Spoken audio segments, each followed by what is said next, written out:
Welcome back, Island Hoppers. Today we're coming to you from Thailand, where we're going to show you the 50 best places for you to visit and explore. We're going to do some island hopping, check out some of the amazing temples, go to the north of Thailand, go to Bangkok, and the south. First up, we're here at Koh Tao, one of the most beautiful islands I have ever been to in the world. I think this one is extremely underrated here in the Gulf of Thailand. The only way to get here is by boat. There is no airport. While here, expect to do plenty of diving, circle island tours, and relaxing on the beach. I could easily spend a week to 10 days here, but because it's your first time, I would suggest doing 3 to 4 days your first go. Accommodation on the island starts at around $50 a night and goes all the way up to around $120. Now here we are at the Reclining Buddha, also known as the Sleeping Buddha, Wat Pho, here in Bangkok. It is gold plated and measures 151 feet long and 50 meters tall, making it the largest reclining Buddha statue in all of Thailand. The temple is open from 8 a.m. to 5 p.m. and the entrance price is around 200 baht. That comes out to around 5 US. As you can see, the feet are very interesting as well. So this is really an artistic masterpiece. Now we're headed to Buddha Mountain. This one is located in Pattaya City, which is in Chonburi. There is no entrance fee, so that's really good. Also, as we continue to go around Thailand here, I would like to let you know there are timestamps below in the description so you can bounce around from location to location. Next up is Bangla Road, located in Patong Beach on the island of Phuket. This is an incredibly vibrant place for nightlife. I would not recommend bringing kids here as it is a bit of a hectic party zone. In the daytime, it's just a regular road, but at night, this place lights up and becomes absolute mayhem and pandemonium on the street. I have always said this has got to be the biggest party on planet Earth every single night. There is a lot of shows that take place down here, as well as a night market and other activities, so keep that in mind when you're walking around. We will be highlighting the island of Phuket a few times in this video, so this is not going to be the only attraction on that island. Alright, now from Phuket in the south, we're going to head to the north. This here is the Chiang Mai Old City. While in the old walled city, you can visit the Phai Gate, Wat Phra Singh. They also have Wat Chetty Leng and several other temples inside here. I personally really enjoyed going to the weekend night market, trying out the variety of foods, and seeing what kind of souvenirs and Thai goods I could pick up while here. Chiang Mai is one of the most historical places in all of Thailand, formerly known as Siam.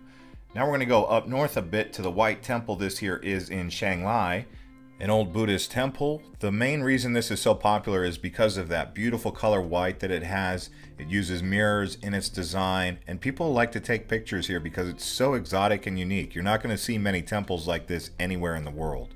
The temple's open from 8 a.m. to 5 p.m. and costs 50 baht per person. For foreigners, that's around $1.50. And just down the road, staying in Chiang Mai, here we are at the Blue Temple, which is equally as exotic and unique. There is no entrance fee for this one, and it's open from 7 a.m. to 8 p.m. The temple's color blue actually represents the heavenly heavens of Buddhism. When you visit these Buddhist temples, you should cover your shoulders and your knees just as a matter of respect. So some people like to bring a scarf with them when visiting temples across Asia, especially the Buddhist ones. Or a sarong. Now we're headed to Khao San Road, which is a place you could pick up a sarong or a scarf here in Thailand. But really, Khao San Road is known as a backpacker's dream come true because just like Bangla Road in Phuket, Khao San Road is absolutely ruckus on a Friday or Saturday night, but pretty much every night this place gets going and you just walk around the streets here. We're obviously walking around in the daytime, but you come here at night, oh my goodness, this place is rocking. Next up, we're headed down to Trot. That's another province, and this here is Koh Chang. Now, Koh Chang is considered one of the best kept secrets in Thailand in terms of the islands. And you're going to see why when you get here, because beautiful beaches, crystal clear translucent water. It's actually very close to Cambodia, and it is a bit harder to get to because you got to drive about 7 hours from Bangkok. But wow, what a place. When you go to Koh Chang here, don't expect a party scene though. Now we're headed to the next island right next to Koh Chang. This here is Koh Kood, and it's also in the province of Trot in the Gulf of Thailand, nearby Cambodia. So between these two islands, you can easily do them both. But again, don't expect much partying. Most people come here for the nature, the beautiful beaches, the seclusion, and the relaxation. If you didn't want to drive from Bangkok, they do have an airport nearby here called Trot, TDX. You can look it up. And from Trot, we're headed back to Bangkok. This here is the Grand Palace. This is considered the premier palace experience you're going to get anywhere in Thailand. The entrance fee is 500 baht. That comes out to around $15. It's quite expensive by Thailand standards, but it is worth it if you haven't been here. There's also a very strict dress code that you must abide by. Men must wear long pants or a sarong or something to cover up the legs. And the same goes for the ladies, so be sure to cover up when you come here. Now we're headed to the Sanctuary of Truth. This is in Pattaya Beach. This is a wooden temple. It's absolutely amazing. They're still working on it. Construction began in 1981 and it's not expected to be completed until 2025, so it should be coming soon, but still under construction. Because of that, you still have to wear a hard hat when going inside here. The temple incorporates a mix between Ayutthaya Kingdom, Buddhist, and Hindu beliefs. Now, along with temples, Thailand is also known for mega malls. Now, there are a few, but one that stands out to me is going to be Siam Paragon, right here along Sukhumvit Road in Bangkok. There are a few other malls nearby, like Icon Siam, Central World, Central Westgate. So Thailand, in my opinion, really stands out with its malls. It's very hot and humid, and people like to go indoors to the malls. Now we're here in Koh Phangan. This is the full moon party island. It happens once a month on the full moon. You go down here and you will see absolute pandemonium, chaos for parties. Lots of people come down here and just rock and roll. This is down on Hat Rin Beach. It faces right out towards the east part of Thailand in the Gulf. So really a beautiful place, smacked right in between Koh Samui and Koh Tao. The entrance fee is around 100 to 200 Thai baht. Now here we are at Pattaya Beach. Pattaya Beach is known as a party place with nice hotels. They also have some island hopping you can do, like going out to Koh Larn Island. Actually, Pattaya Beach is one of the most visited cities in the world alongside Bangkok, so that tells you. Now here we are at the heart of Bangkok. This is Sukhumvit Road. You can walk Sukhumvit Road probably from around Soi 30 all the way to Soi 4. It's loaded with rooftop bars and 5-star hotels. Now we're headed to the most popular temple along the Chao Phraya River. This here is Wat Arun. There is a dress code here, but please dress appropriately. You could see it is an intricate temple and situated right on the river, so you can take a riverboat to get here. I would say this is probably going to be the #1 temple you should add to your list while visiting Bangkok. Now, while in Bangkok, I highly recommend getting a rabbit card and using the SkyTrain to get around Bangkok. This is one of the most effective metro systems in the world, but it's also a lot easier to get around Bangkok on a SkyTrain than it is to take a taxi or a car. Riding this thing up and down Sukhumvit from malls to the rooftop bars probably will cost you no more than $10 a day, and that's if you spend the whole day traveling around Sukhumvit and exploring, because it's very affordable.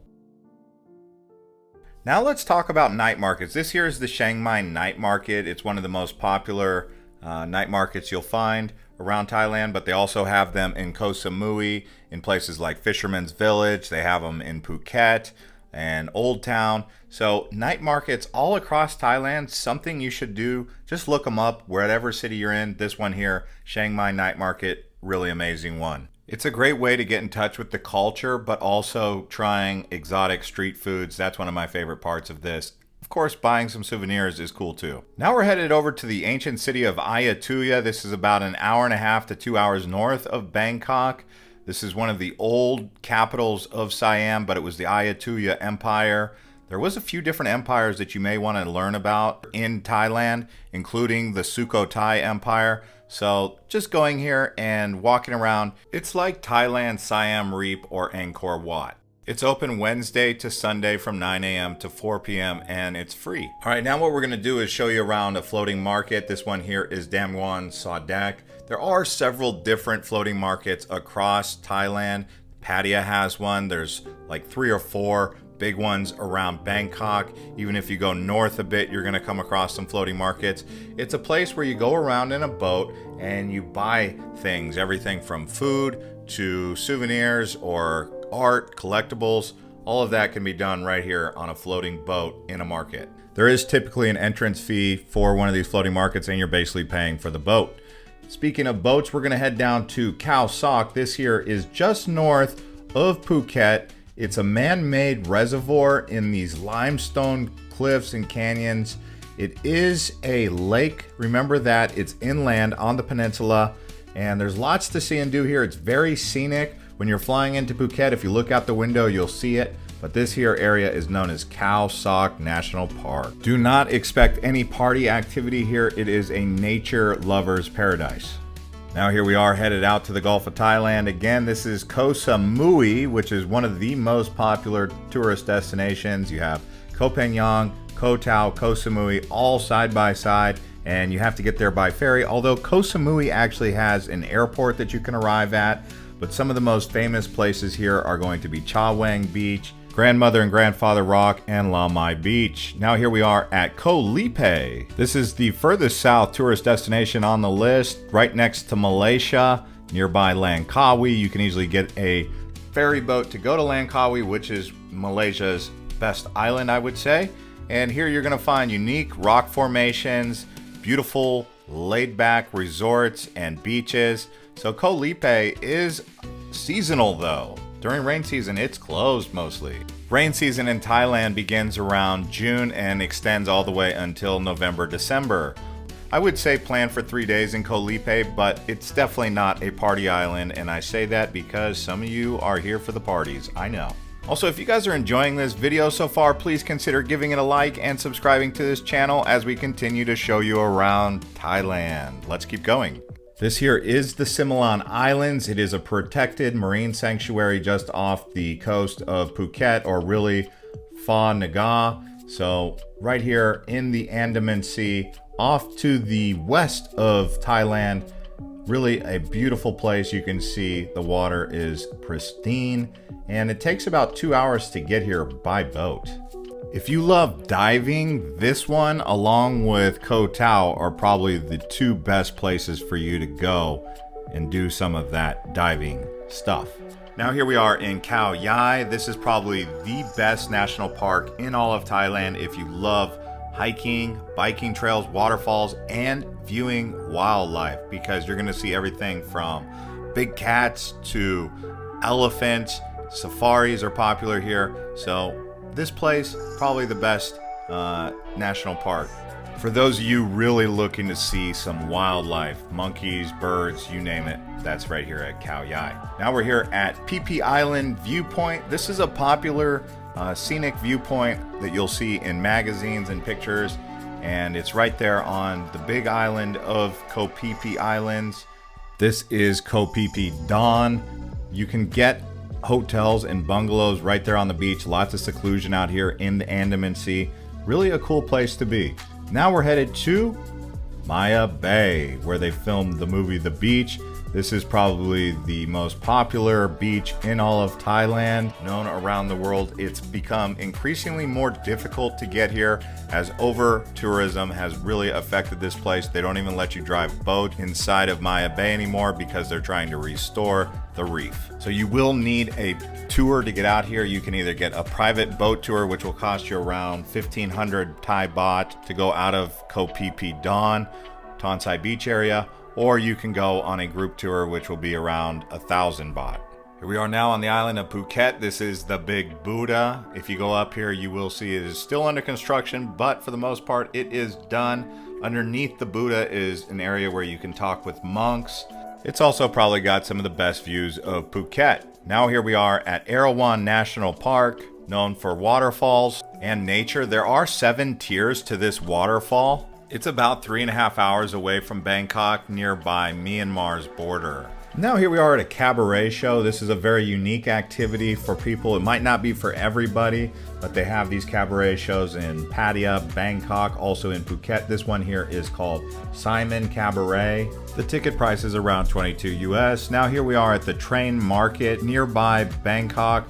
It happens around 6 p.m. when the train comes rolling through here. They pick up everything in the market and it's a tight squeeze going through here. It's also nearby the Damwon Sadek floating market, so you may consider doing both activities in the same day. So you do the floating market and then the train market right after, and then you head back to Bangkok. It is totally free to walk around the market and watch the train. Now here we are at Praia Nakhon Cave. This is nearby Hua Hin in the mid area of the peninsula, just as it starts to go south. The interesting thing about Praia Nakhon Cave, it's one of the biggest temple caves in the world. So it's a bit of a hike, I found, and it's an adventure getting out here because you have to take a boat to get to the beach where you begin the hike. But like I said, it might not be a hike for everyone. It's a bit difficult. Now here we are in Krabi at Railay Beach. This is one of the most famous beaches in all of Thailand and the world because of the big limestone towering mountain cliffs that you see here. It's also a popular place with people who want to go to the cave restaurant Rayavadi, which is actually at Phra Nang Beach, which is right next to Railay Beach. So if you come out here to this area of Krabi, just keep in mind you have to take a long-tail boat from Ao Nang because there are no roads. Now when the tide goes out, you can actually walk out to the islands, which are a pretty cool experience because when it's high tide, it's not possible to go out there unless you're swimming or taking a kayak. So walking out there changes the whole situation. Now here we are at Hong Island. This is also in Krabi in Phang Nga Bay. It takes about an hour to get here from Krabi, Ao Nang Beach. And another island is James Bond Island, famous for the movie James Bond where he walked up onto the beach. You can see the unique rock formation here. This is about an hour away from Hong Island by boat. It's in between Phuket and Krabi, so you can get to this island either location. If you go to James Bond Island, I recommend you also include 3 or 4 other stops along the way because it's not worth it to come all the way out here just for that. But in that area is Phang Nga, that's the bay, and it's really one of the most impressive sights you'll see anywhere in Thailand, this whole bay, because of the limestone rock spires. And there's actually a unique village here. It's a Muslim village. This is called Koh Panyi. You can walk around here and get lunch typically on one of your tours, and you can see it's a very unique village that's built right here on the side of this island cliff. Because the tide is always rising and then going down again, you can see it's all built on stilts. So depending on the time of day you arrive here, it might be high tide or low tide. And now we're headed back out to the Andaman Sea. This here is Pile Lagoon.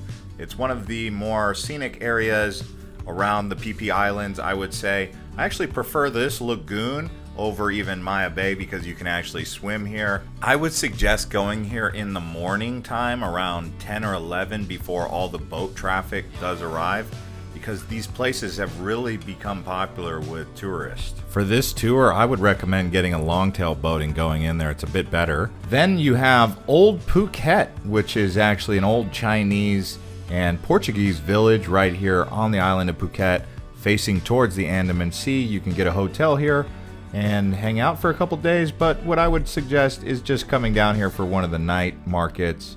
Now here we are back in the north of Thailand. This is Wat Hwai Pla Keng. This has also got a big white Buddha statue and a large pagoda. And yeah, this is one of the most impressive temple complexes I saw anywhere in Thailand. It's right here in the north, nearby the Golden Triangle, which is near Laos and Myanmar. So really a popular area up here. Golden Triangle, add that to the list. And from the Golden Triangle in the north, we're headed back down south. This here is Koh Lanta. It is just south of Krabi, north of Koh Lipe. So if you're gonna do Koh Lanta, you might consider arriving into Krabi and doing Koh Lipe and this island at the same time. But you can see laid back nature vibes here. I would say super laid back. So for those of you looking for more peace and quiet, come to Koh Lanta. As you can see, there's like 15 islands in Thailand that are world class. We can make a full video on the islands in Thailand if you guys want. Let us know in the comments what you guys want to see from us. But now let's talk about elephant sanctuaries. So I've been to elephant sanctuaries in Chiang Mai, Chiang Rai.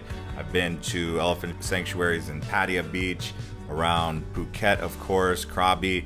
But yes, this is something popular. You just want to make sure they have humane treatment of the animals. Now, if you've ever wanted to turn yourself into a human drone and get aerial views, you've got to try paragliding. This is mostly done in Patong Beach on Phuket, but you can see an amazing experience. Just make sure when you go up it's not too windy. That's the big risk here. And if you like swimming in natural pools, come on out here to the Emerald Pools in Krabi. It's about an hour drive from Ao Nang, a little bit closer to Krabi town, but really cool to walk around. There's several different areas. They're not quite hot springs, but they aren't cold water. But either way, it's still a fun place to go swimming in a natural pool. The entrance fee is around 200 baht for adults and 100 baht for children. Now here we are at actual hot springs. This is right down the road from the Emerald Pools. But across Thailand, you'll find they have several different areas for hot springs. I actually did a hard-boiled egg in a hot spring near Chiang Mai. So if you get a chance, go visit some of these hot springs. Really relaxing to get in that water. Sometimes it's super hot though, so take consideration when being in there any longer than 10 or 15 minutes.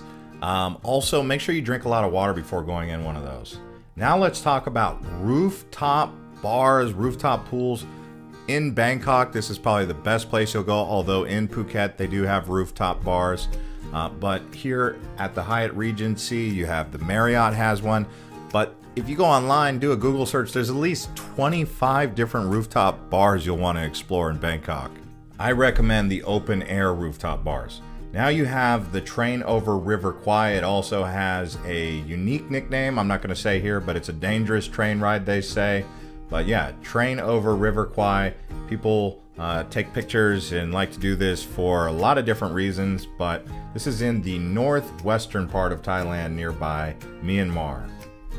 What do you guys say we keep showing you around Thailand? Here we are at Chedi Phak Di Prakat. This is a unique temple right here south of Hua Hin. You can actually come out here and explore. If you're on your way down south, you can stop along the side of the road and go up to the mountain top here. But this is number 50 on the list. If any of these areas caught your attention, we will put links to more in-depth travel guides in the description below. So I would recommend you watching those.